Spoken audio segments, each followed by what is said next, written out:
Assalamualaikum warahmatullahi wabarakatuh.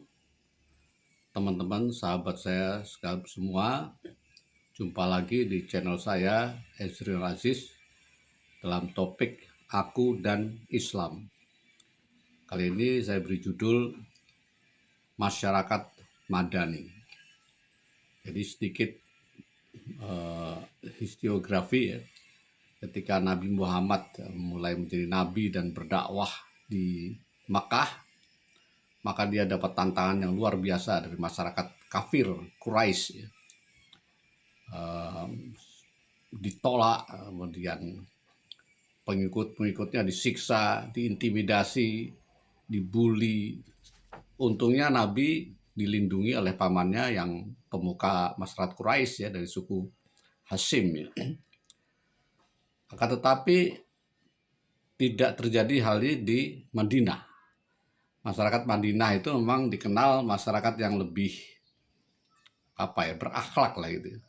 Sehingga dakwah Nabi diterima secara luas, meskipun Nabi tidak secara langsung ada di sana, dari mulut ke mulut saja, dari sahabat-sahabat Nabi yang ke sana, itu secara cepat diterima, meluas, dan umat muslim di Madinah itu menjadi mayoritas. Sementara di Mekah itu disiksa. Oleh karena itu Allah Subhanahu wa taala kemudian memerintahkan Nabi untuk berhijrah dari Mekah ke Madinah, dan ini ditandai sebagai tahun Islam ya, tahun hijrah ya. Dan di Madinah secara aklamasi, secara demokratis, Nabi kemudian dipilih atau terpilih oleh keinginan masyarakat yang mayoritas untuk memimpin masyarakat Madinah, menjadi pemimpin mereka. Dan Nabi membangun suatu kaum atau umat ya, umat yang kita sebut sebagai masyarakat Madinah ya. Nabi menerapkan apa yang disebut dengan piagam Madinah. Itu semacam konstitusi yang intinya membebaskan.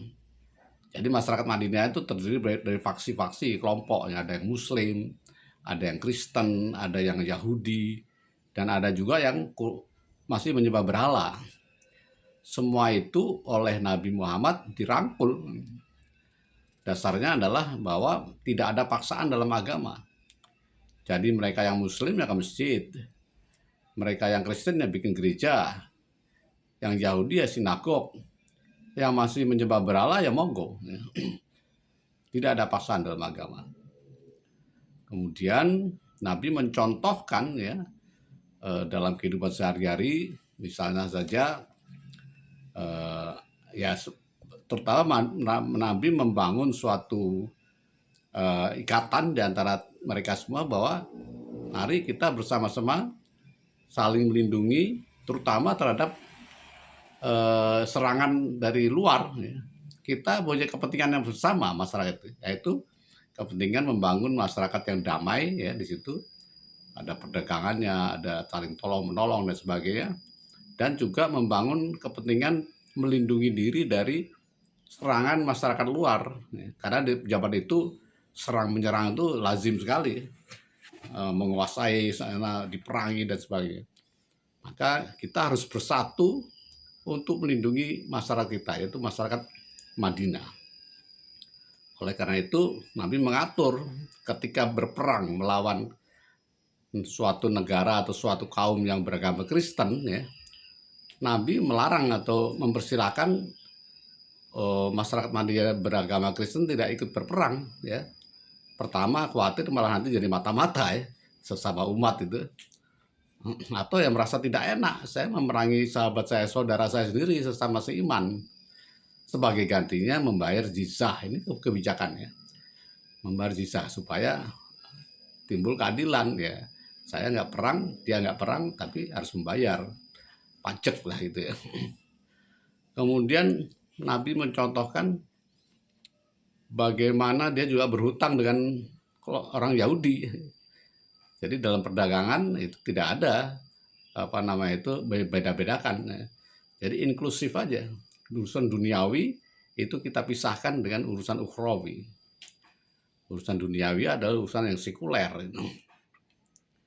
Kemudian Nabi juga mencontohkan bagaimana dia setiap hari memberi makan, menyuapi bahkan seorang pengemis tua yang buta beragama Yahudi, yang setiap saat ya, ketika nyuapi itu mengoceh, mencaci maki Nabi sendiri. Kenapa Nabi melakukan itu? Ya karena Nabi kasihan. Ya karena Islam itu rahmatil alamin, tidak mengenal batas. Rasa kasihan, sayang, melindungi tidak mengenal batas. Karena Nabi juga tahu si orang buta ini, dia berkata begitu ya karena informasi yang diterima seperti itu.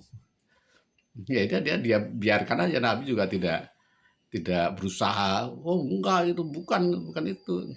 Nabi Muhammad nggak begitu, nggak, dibiarkan aja sama Nabi Muhammad. Nah dia menyebut memang betul-betul karena kasihan. Nah inilah akhlak ya, inilah dakwah sebenarnya. Dan apa namanya itu, ada dasarnya juga, dasarnya ayat-ayat Quran. Quran itu juga berkali-kali mengatakan bahwa ahli kitab, baik itu Yahudi maupun apa namanya itu Kristen ya, Kristiani, itu juga dalam Al-Quran banyak sekali yang respect ya, bahwa mereka itu yang beriman ya, beramal soleh, mereka beriman dan beramal soleh, bagi mereka itu tidak apa namanya itu tidak sedih dan tidak khawatir. Itu berkali-kali. Memang dalam ayat Quran disebutkan bagaimana Al-Quran itu menentang atau keyakinan ada Trinitas. Itu memang ada dalam Al-Quran. Tetapi di sisi lain, Quran juga menghargai kelompok ahli kitab yang apa namanya itu beriman, beramal soleh. Ya ini bagaimana kita menerjemahkan, monggo aja. Kemudian, nah contoh-contoh lain sekarang pun masih diterapkan ya. Kalau teman-teman tahu di Palestina dulu kan di bawah pimpinan PLO Yasser Arafat ya. Kemudian ketika beralih ke Hamas, orang khawatir bagaimana umat Kristen di sana karena Hamas itu garis keras. Ternyata orang Kristen di sana menyatakan bahwa kami nggak ada masalah dengan Hamas, nggak ada masalah. Mereka melindungi kami juga, tidak mendiskreditkan kami. Jadi ternyata ya apa masyarakat Madinah apa namanya itu sistem atau pola yang diterapkan oleh Nabi Muhammad itu masih berlanjut ya. Terlihat di Palestina itu tidak ada mendiskreditkan kelompok minoritas yang berbeda keyakinan. Tidak ada. Kemudian ada juga fakta, saya lupa, saya baca di YouTube, mungkin di Italia atau di mana ya, orang-orang tua kalau ke gereja itu, kalau yang dapat naik sopir taksi ya, sopir taksinya orang Muslim itu nggak ditarik bayaran. Dan dia ceritakan kepada pastornya, orang-orang Muslim itu kok baik sekali, tidak menarik bayaran kalau itu orang tua ya, karena dalam Islam itu orang tua itu harus orang yang dihargai, orang yang harus dimanjakan lah gitu ya, sehingga mereka merasa beramal, tidak peduli agamanya apa, tidak peduli. Nah, itulah inklusivitas.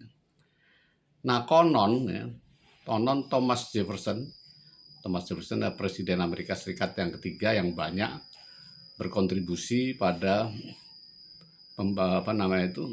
konstitusi Amerika. Itu banyak belajar dari kepemimpinan Nabi Muhammad di Madinah itu. Piagam Madinah itu jadi reference terhadap konstitusi Amerika yang demokratis. Konon seperti itu. Ada banyak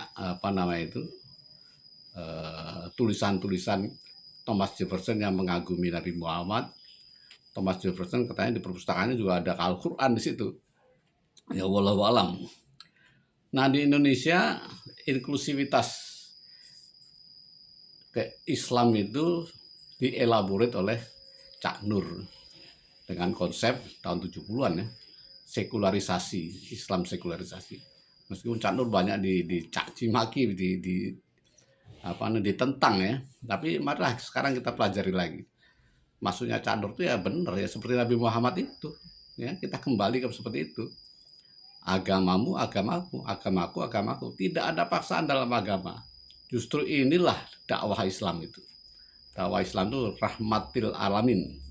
Dalam kehidupan dunia itu tidak kita terapkan sekularisasi, sekuler, perdagangan, perekonomian dibangun dan sebagainya, itu adalah prinsip yang sekuler. Artinya duniawi, artinya tidak usah dicampur adukan dengan agama atau keyakinan. Kita harus adil terhadap agama apapun. Saya kira itu saja dulu. Mudah-mudahan bermanfaat. Terima kasih. Assalamualaikum warahmatullahi wabarakatuh.